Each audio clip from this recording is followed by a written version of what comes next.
Good morning and welcome to Mile High Church. It's a great joy always to come back to the church that Erica and I called our spiritual home for a long time, and we still do. And I love you, and I wish you were here to hug, but as Dr. Michelle shared, just feel the hugs and the activity of our heart.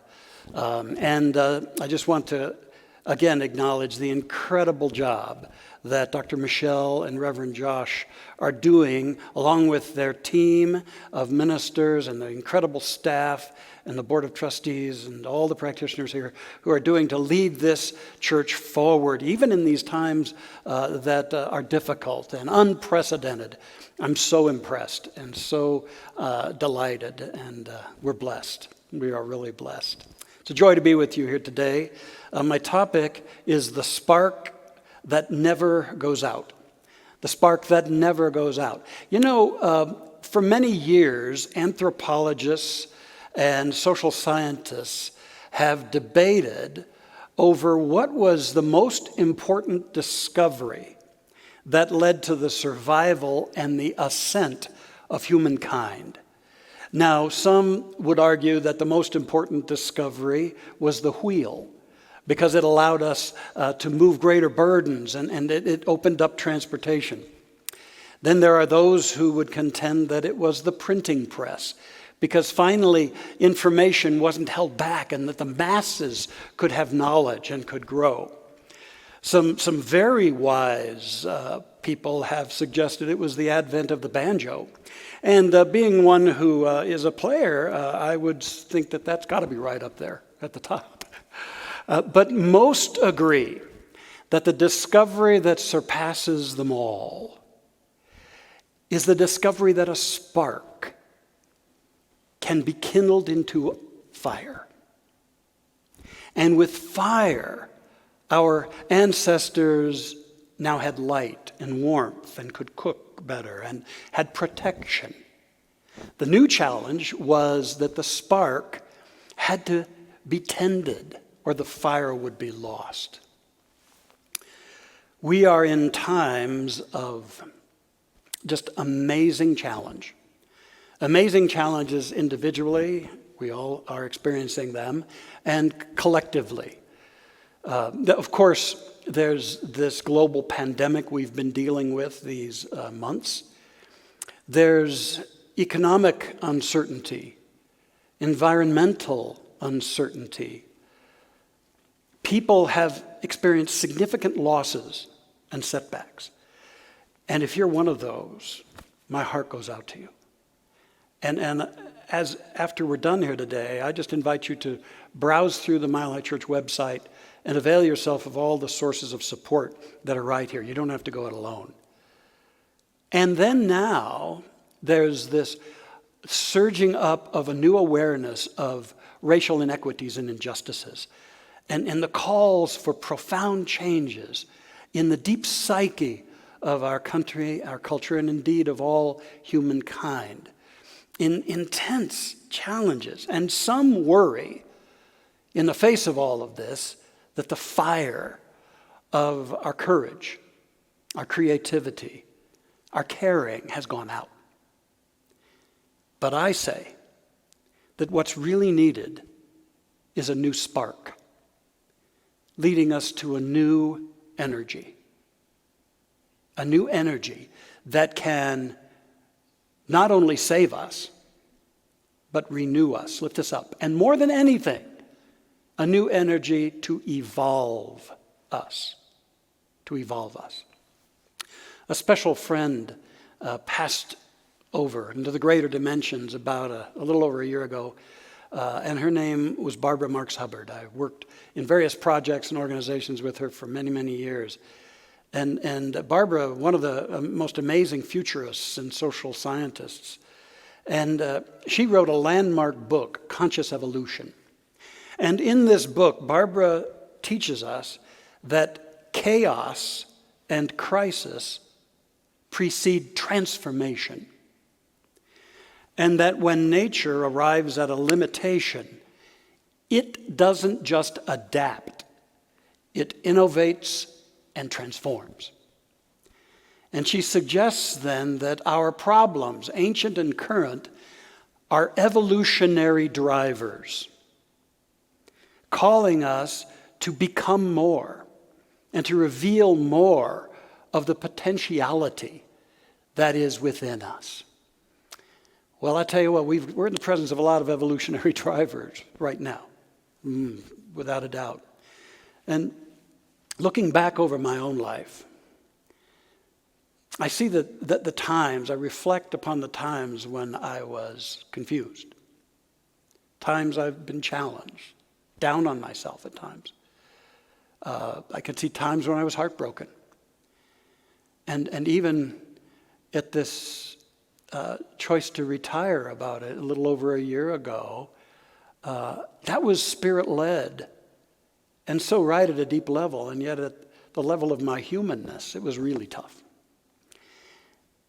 And yet, in all of that, as I think about that change and as I look back over all my life, I see that all the difficulties and all of the changes have been calls to evolve. Calls to evolve, to dig in deeper to that which I really am and to find that something that's truer, something that's ready to blossom and to bring forth even more light and more the expression of the livingness of the Spirit. Calls to evolve, and that has been happening for me. That deepening and that growth has been happening, and I am evolving, and I'm getting ready to find new ways. I'm launching new ways to teach and to serve. So what are the calls to evolve for you right now? Can you shift your perspective of the things that have been dumped on you to opportunities for evolving? Now there's a key in this that can support this quest of life to evolve us and to evolve all of life. And here's the key. There is a spark of divinity in you and me. And that's the spark that never goes out. Now, this spark of divinity, fueled into a flame, is our resource for new vision, for creativity, for courage, and for allowing something more in us to be birthed. So when we feel the call to evolve, we have to go beyond our sense of a limited, separated little human being to that deeper truth that we are a magnificent spark of the divine, a spiritual being, endowed and imbued with qualities and possibilities and characteristics greater than we have ever imagined or ever will be able to express. That's how deep is the well. I quote from our founder, Dr. Ernest Holmes, "The spark which burns at the center of our own soul is caught from the living and eternal flame of the Spirit. There is a light at the center of everyone." I want to pause here for a second. As we have this time together, I just invite you to sense that no matter what you face or where you've been in awareness, sense this light. Sense this spiritual something that's more than our everyday worldly awareness, that has been active whenever we took great leaps. Sense the light in you. Reconnect or deepen your connection with this light. Back to Ernest, he said, "There is a light at the center of everyone. This light is never obliterated, but it does seem that it is often obscured for various reasons. Seems like we've been good as a species to obscure that light, but it never goes out. And it's there when you need it most, and maybe it's right now. That's why the great teacher, master teacher Jesus, he said, don't put your light under a bushel basket. You are the light of the world. Let your light shine." So we're here not just to have what we want, but the name of the game of being a spiritually inspired being, a conscious expression of God, is that we are here to become. And becoming is so much more than putting Band-Aids on problems or sweeping problems under the rug or just getting by. No, it's about becoming. It's about yielding. It's about opening and fanning that spark of higher life in us, the greater self, and allowing it to inspire us and guide us and lead us. So I've got some suggestions today for how to fan the flame of the Spirit within you. Fan that flame of Spirit. And the first suggestion is let go of why. Let go of why. We often, when things happen, get caught up in that question of why. Why is this happening? Why is this happening to me? Why is this happening to us? Why now? Why? The problem with that question is that we're probably not in a space of awareness to have the answer, or we probably would have it.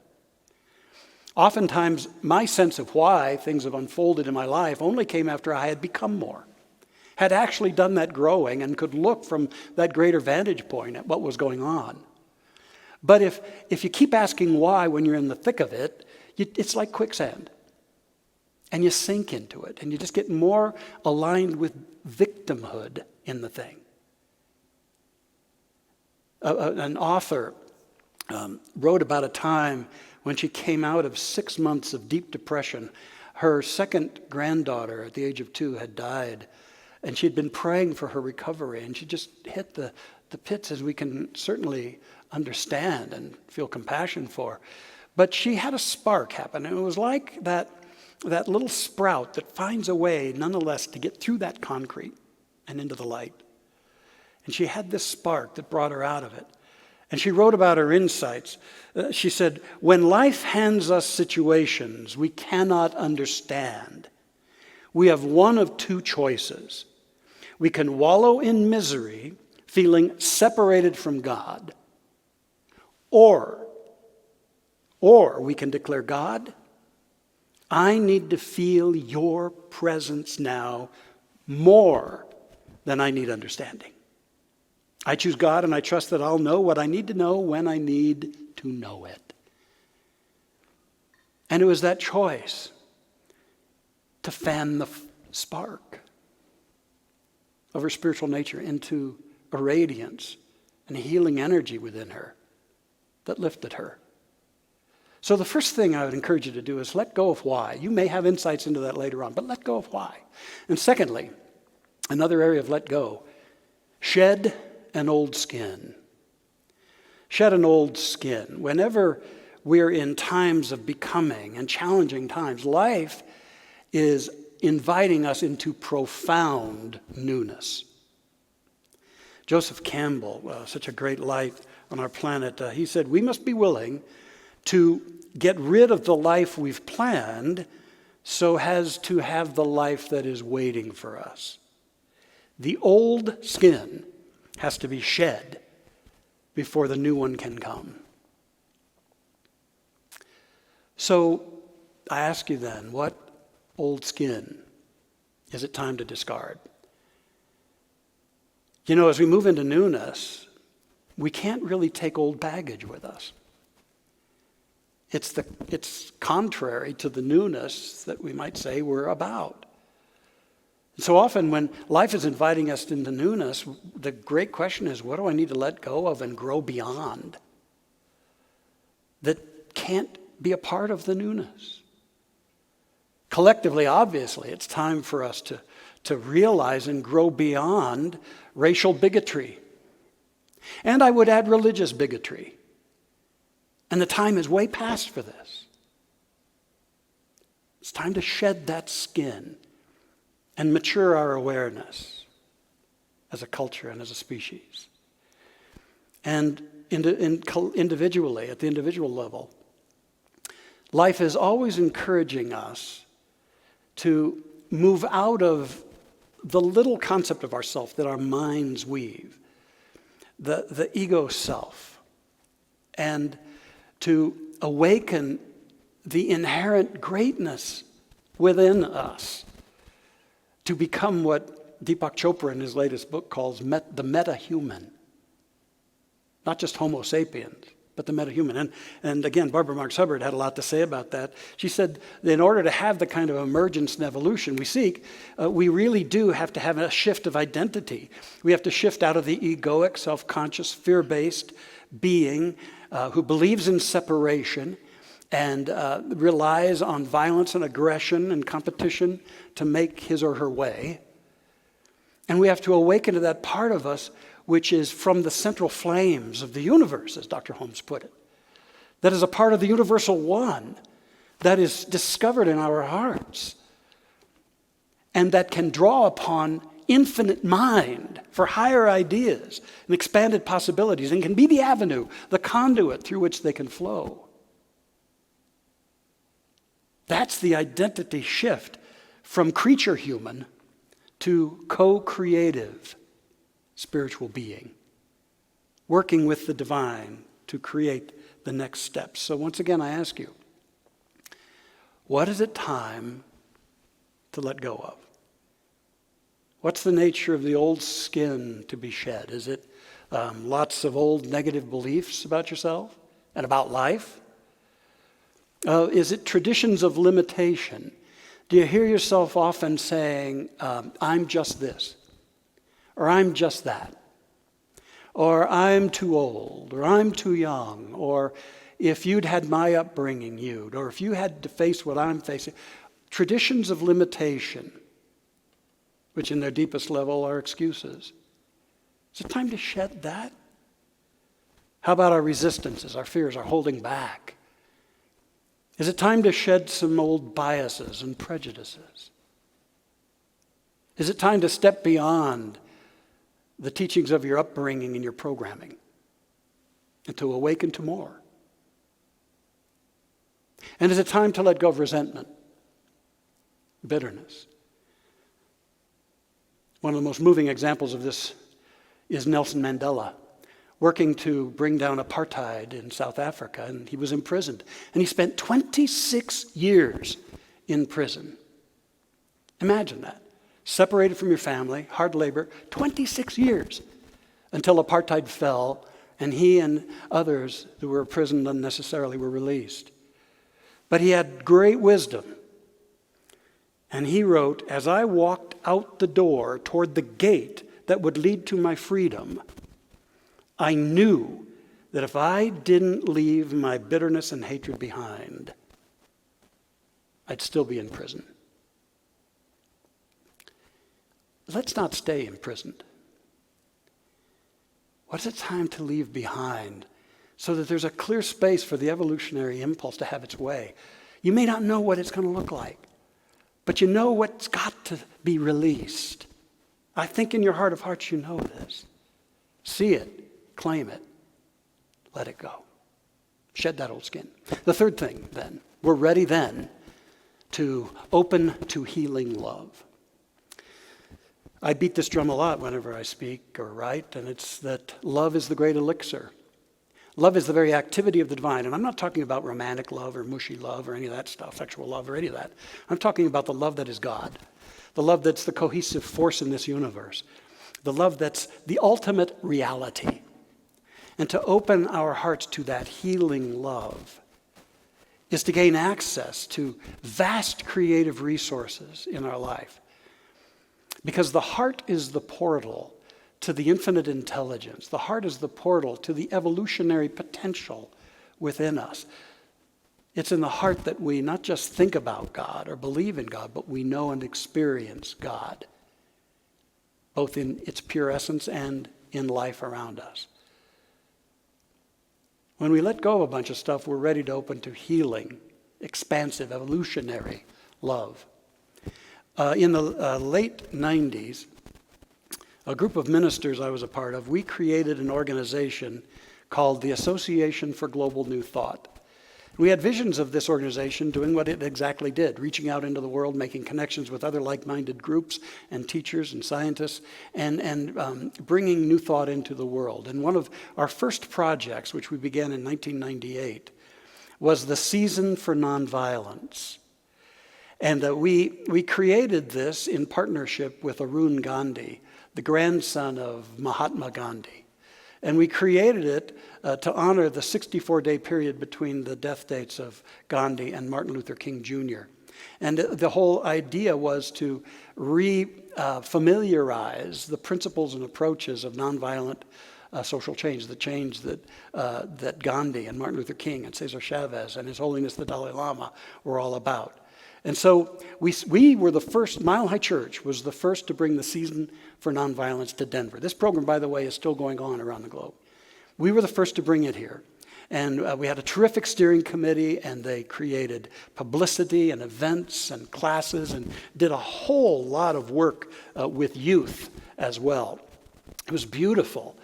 And then in the second year, we not only brought Arun Gandhi back for the season, our number 2 season, we also brought in a lovely couple named Aisha and Kokoman Klate. And I think you may be seeing a picture of them. Yes, there they are, Aisha and Kokoman Klate. They had founded and still operate a center in Oakland, California called the Attitudinal Healing Connection. And in addition to prospering their arts, by the way, Kokoman is an amazing drummer, but they also had been doing racial healing circles. They've been doing those now for 30 years. So we brought the Clates here, and they spoke, and then they led on a Saturday a racial healing circle. And we invited folks, and about 60 attended, and I was one of them. And I got partnered in the process of this day. I got partnered with a lovely black lady in her 60s named Ruth. Ruth. I spent about an hour with her. That changed my life. I mean, I had rationally known about discrimination and injustice and the segregation and all the appalling things that had gone on. But what I got to be present to, as Ruth and I were together, was her personal experience of it, but moreover, her pain and her fear and her sadness. That took me deep. It was like I had a little bit of a walk in her shoes. Nothing like what she experienced, but I was able to partake in that. And it touched me so deeply. It taught me. It taught me. And so I'll always remember that. That changed my ministry. And it still affects me to this day. But here's the real thing about that encounter. In that hour, because we were both listening, I listened to her. I listened. I didn't judge. I didn't analyze. I just was present to her. We bonded. Oh, I tell you, there was such an incredible bond of love between us. And it endured in the years that followed. Whenever I'd see Ruthie right out in our lobby, we'd connect and I could feel it. Something, our hearts had joined. And we were connected. Now, she had moved away to another state to be with family, and I think she's passed away now, but Ruthie lives in my heart. I still feel bonded to her. We can open to healing love. And Reverend Cynthia suggested conversations. I'd totally support that. But here's what I'd suggest. Do more listening than talking. Find people who are different, believe differently, and just listen. And it's not about belief systems and the battle of ideas as much as it's what's been your walk? What's been your journey? I'm here to listen from my heart. It's not about agreeing or disagreeing. It's being present. And then in so doing, something connects. And I feel the world needs this so much. Open to healing love. And one more thing. Light up the moment. You might say, oh, this all seems bigger than me. And I'm dealing with my own stuff. But you know what? When you learn to fan the flame of your divinity, you have the capacity to light up life wherever you are, with whomever you're with. You have that capacity. I remember that miners, when they wear their helmets, they have a little light up here. Now, they're in this long, dark mine shaft, and they can't see all of what's going on down there, but they've got enough light around them to do what they need to do. So do we.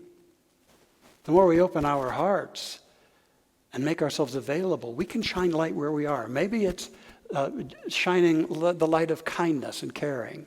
Maybe it's acts of kindness. Perhaps it's getting involved in nonviolent change efforts. Perhaps it's cultivating a new vision. Maybe it's to speak out and stand up in the presence of bigotry. Wherever we are, we have the capacity to shine light. And there'll be people who will criticize you, maybe even call you nuts. Listen, I've been called nuts plenty of times over the years. Sometimes they were right. But you know what? I always remember my acronym. You know I'd have to lay one of these on you today. My acronym for nuts is never underestimating the Spirit. But I want to amend that just a little bit today. It's also never underestimating the spark. The spark that can be fanned into a flame to illumine you, to show you higher possibilities, to make you an avenue for good wherever you are. And you know what happens? The more we stand for this kind of stuff, our lives begin to be so big, is that the current problems we were just focused on, they handle themselves in many cases. So stay strong. Don't get discouraged. Shine light wherever you are, however you can, from your awakened heart, from your sense that you're a twin flame with whomever you're with. And don't worry if they call you nuts. Somebody said, stay dedicated. The mighty oak was once a little nut that held its ground. Yeah, stay dedicated. So today, just sense that flame within you. Give it equal time to looking at the problems in your life or around the world. Because here's where we can fan the flame of becoming. Here's where we can give over our lives to their next stages. Here's where love can abound. Here's where light can shine for us. So let go of why. Yeah. Shed an old skin and all the elements that you're ready to go beyond. Open to healing love. And light up the moment. I close with these towering words of Ernest Holmes. It is basic to our belief that the divine, hid within us as presence, is revealed through the person like a flaming sword, landing in the mundane clod and impregnating it with that spark which Browning said a person may desecrate but never quite lose. A divine spark ignited at the altar of a cosmic fire.